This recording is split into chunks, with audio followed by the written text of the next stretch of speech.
அன்பிற்குரிய ஆசிரியர் சொந்தங்களே, வணக்கங்க. டெட் தேர்வு முடிஞ்சிருக்கலாம். பட் நம்ம படிப்புக்கு தடை எங்கேயும் கிடையாது. இப்போ தமிழ்நாட்டின் வரலாறு அப்படின்ற அடிப்படையில வினாக்களை தேடி பிடிச்சி ஒரு 50 வினாக்களை விடைகளோட உங்களுக்காக நான் கொண்டு வந்திருக்கேன். ஒன்றும் முக்கியமானது. நீங்க நிச்சயமா போட்டித் தேர்வுக்கு நீங்க ஒருவேளை டிஎன்பிஎஸ்சிக்கு ரெடி ஆகலாம், குரூப் 1, 2, 3க்கு. இல்லைன்னா உங்களுக்கு அதாவது டிஸ்ட்ரிக்ட் எஜுகேஷன் ஆஃபீஸர் டிஇஓ எக்ஸாமுக்கு நீ ரெடி ஆகலாம், இல்லை டெட்டுக்கு ரெடி ஆகலாம். எல்லாமே நமக்கு பொதுவான எக்ஸாம் தான். எப்படி பார்த்தாலும் உங்களுக்கு இதில் வரக்கூடிய 50 வினாக்களும் பயனுடையதாக இருக்கும்.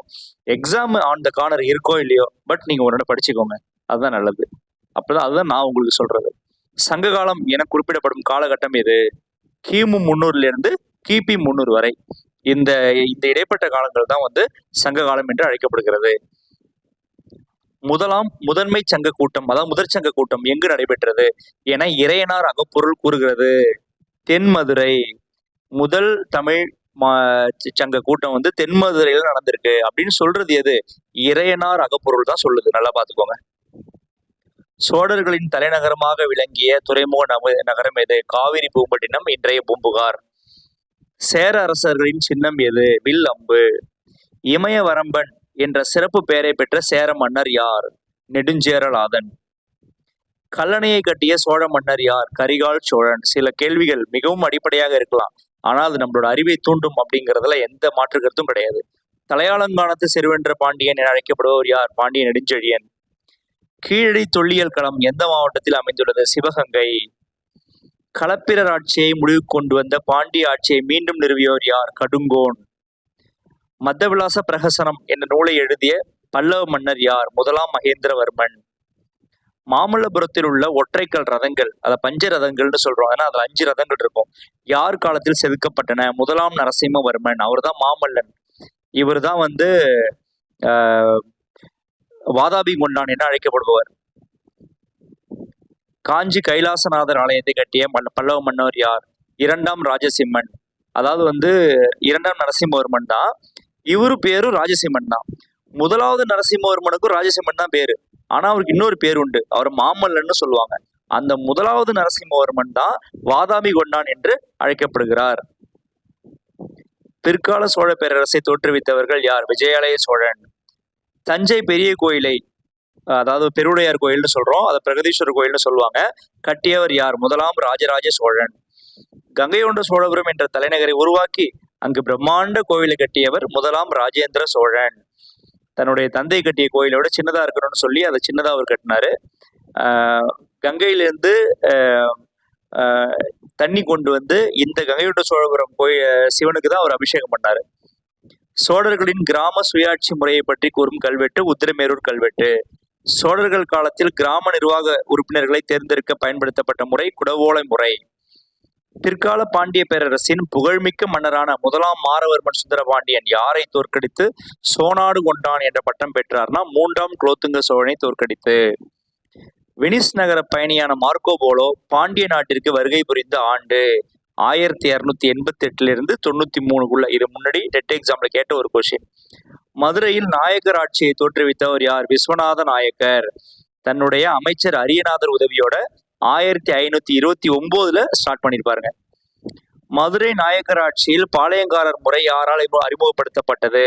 விஸ்வநாத நாயக்கர் மற்றும் அரியநாதர். ஆங்கிலேயருக்கு எதிராக முதலில் ஆயுதமேந்தி போராடிய பாளையக்காரர் யார்? பூலித்தேவர். ஆயுதம் ஏந்திய இந்திய மன்னர் கூட அவர் தாங்க, ஜெயிச்சவரும் அவர் தான். பூலித்தேவர் எந்த பாளையத்தின் நிலக்கிழாராக, அதாவது பாளையக்காரராக இருந்தார்னா நெற்கட்டு செவ்வல். வேலு நாச்சியார் எந்த நாட்டின் அரசியாக விளங்கினார்? சிவகங்கை. வேலு நாச்சியாரின் படைப்பிரிவில் உடையாள் என்ற பெண்கள் படைப்பிரிவுக்கு தலைமை தாங்கியவர் குயிலி. வீரபாண்டிய கட்டபொம்மன் தூக்கிலிடப்பட்ட இடம் கயத்தாறு. எப்போ? 1799 அக்டோபர் மாசம். தென்னிந்திய கிளர்ச்சி 1880-801 யாரால் நடத்தப்பட்டதுன்னா மருது சகோதரர்கள். திருச்சிராப்பள்ளி பிரகடனம் 1801 வெளியிட்டவர் யார்? அதே மருது சகோதரர்கள் தான். 1806 நடைபெற்ற வேலூர் சிப்பாய் கழகத்திற்கு பொறுப்பான ஆங்கிலேய தலைமை தளபதி யார்? ஜான் கிரடாக்னு வருங்க. கடாக்கன் தப்பா இருக்கு, கிரடாக். சென்னை மகாஜன சபை தொடங்கப்பட்ட ஆண்டு 1884. சுதேசி நாவாய் சங்கம், ஸ்வதேஷ் ஸ்ட்ரீம் நேவிகேஷன் கம்பெனி என்ற கப்பல் நிறுவனத்தை தொடங்கியவர் யார்? வ.உ. சிதம்பரனார். வ.உ. சிதம்பரனார் வாங்கிய கப்பல்கள் யாவை? எஸ்.எஸ். காளியா மற்றும் எஸ்.எஸ். லாவோ. திருநெல்வேலி ஆட்சியர் ஆஷ் என்பவரை மணியாட்சி ரயில் நிலையத்தில் சுட்டுக் கொன்றவர் யார்? வாஞ்சிநாதன். வாஞ்சிநாதன் எந்த அமைப்பைச் சேர்ந்தவர்? பாரத மாதா சங்கம். சுதேசி மித்ரன் நாளிதழின் ஆசிரியராக பணியாற்றிய தேசிய கவிஞர் யார்? சுப்பிரமணிய பாரதியார். 1916 தென்னிந்திய நல உரிமை சங்கம் என்ற பெயரில் தொடங்கப்பட்ட இயக்கம் எது? நீதி கட்சி. நீதி கட்சியை தோற்றுவித்த மூத்த தலைவர்கள் யார்? டி.எம். நாயர், பி. தியாகராயர், நடேசனார். சுயமரியாதை இயக்கம் தந்தை பெரியாரால் எந்த ஆண்டு தொடங்கப்பட்டது? 1925. பெரியார் எழுதிய நடத்திய புகழ்மிக்க இதழ் குடியரசு, விடுதலை, புரட்சி. இது மூணுமேங்க. 1930 வேதாரண்யத்தில் உப்பு சத்தியாகிரக போராட்டத்திற்கு தலைமை தாங்கியவர் யார்? ராஜகோபாலாச்சாரி, ராஜாஜி. வேதாரண்யம் உப்பு சத்தியாகிரகத்தின் பொழுது கத்தியின்றி ரத்தமின்றி யுத்தம் ஒன்று வருகுது என்ற பாடலை பாடியவர் யார்? நாமக்கல் கவிஞர் வே. ராமலிங்கம் பிள்ளை. இவர் தான் தமிழ்நாட்டோட முதல் அரசவை கவிஞருங்க. கொடியை காக்க உயிர் துறந்து கொடிகாத்த குமரன் என அழைக்கப்படுபவர் யார்? திருப்பூர் குமரன். உண்மையான பேரு OKSR குமாரசாமி. சென்னை மாகாணத்தில் முதலில் மதிய உணவு திட்டத்தை அறிமுகப்படுத்திய நீதி கட்சி முதலமைச்சர் யார்? Sir P.T. தியாகராயர். 1000 விளக்கு பகுதியில் தான் முதல்ல மதிய உணவு திட்டம் அமல்படுத்தப்பட்டது. தமிழ்நாடு முழுவதும் பள்ளிகளில் மதிய உணவு திட்டத்தை பரவலாக விரிவுபடுத்திய முதலமைச்சர் யார்? காமராஜர். சென்னை மாகாணம் தமிழ்நாடு என பெயர் மாற்றம் செய்யப்பட்ட ஆண்டு எது? 1969 ஜனவரி 14. சென்னை மாகாணத்திற்கு தமிழ்நாடு என பெயர் சூட்ட கோரி 76 நாட்கள் உண்ணா நோன்பிருந்து உயிர் நீத்த தியாகி யார்? சங்கரலிங்கனார். திராவிட நாடு இதழை நடத்தியவர் யார்? பேரறிஞர் C.N. அண்ணாதுரை. தமிழ்நாட்டின் மகாத்மா காந்தி என்று போற்றப்படும் தலைச்சிறந்த காங்கிரஸ் தலைவர் யார்? காமராஜர். தமிழ் மொழியை செம்மொழியாக இந்திய அரசு அறிவித்த ஆண்டு 2004. அதே அடுத்த வருஷம் எதை அறிவிச்சிருப்பாங்க? சமஸ்கிருதத்தை. அப்படியே 2008 தெலுங்கையும் கன்னடத்தையும் அறிவிச்சிருப்பாங்க. 2013 மலையாளத்தை அறிவிச்சிருப்பாங்க.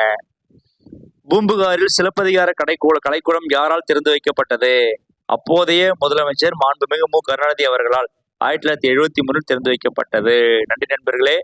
அப்பப்போ கொஞ்சம் ஞாபகப்படுத்திக்கோங்க. சில கொஸ்டின்ஸோட நானும் வந்துகிட்டே இருக்கேன் விடாம. நன்றி.